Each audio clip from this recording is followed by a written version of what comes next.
Hi friends, welcome to let's learn 24/7। आज आम जाना भारत फोरकास्टिंग सिस्टम संपर्क में जहाँ को रिसेंटली आमर union ministry of earth sciences launch करी 26 मई 2025 तारिख में आउ वर्ल्ड सबुठारु जो बड़ बा highest resolution weather prediction model जो 6 किलोमीटर इंटू 6 किलोमीटर ग्रेड को व्यवहार करा जाउची आउ एहा को पावर करा जाउची सुपर कंप्यूटर आर्का माध्यम रे।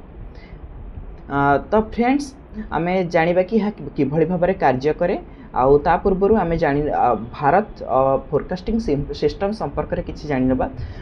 ताले भारत फोरकास्टिंग सिस्टम कोन एहा हेउची भारतर सबुठारु most advanced numerical weather prediction system आउ जहा कि लोकलाइज्ड हमको इन्फॉर्मेशन प्रोवाइड करे जमते शॉर्ट टर्म वेदर इन्फॉर्मेशन कोठारे केबे वर्षा हबो बा कोनस प्रकार वेदर फेनोमेनन घटुची तो ताहा संपर्क रे यह पूर्वानुमान करिथाय।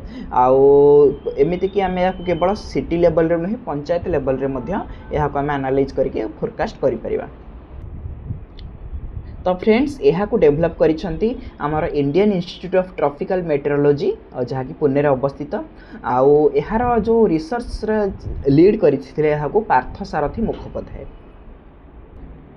फ्रेंड्स यह किभଳି कार्य करिवो एथिपाई आम पाखरे सुपर कंप्यूटर आर्का रही जहाँ कि बहुत फास्ट काम कार्य करिथाय। आउ एथिपाई आम पाखरे रही 40 रु अधिक डॉपलर वेदर राडार्स आउ जहाँ माध्यम आमको रियल टाइम इनपुट्स मिलिबो आउ जहाँ को भारत सरकार एक्सटेंड करके शहर मध्य पहुँचाई देवे।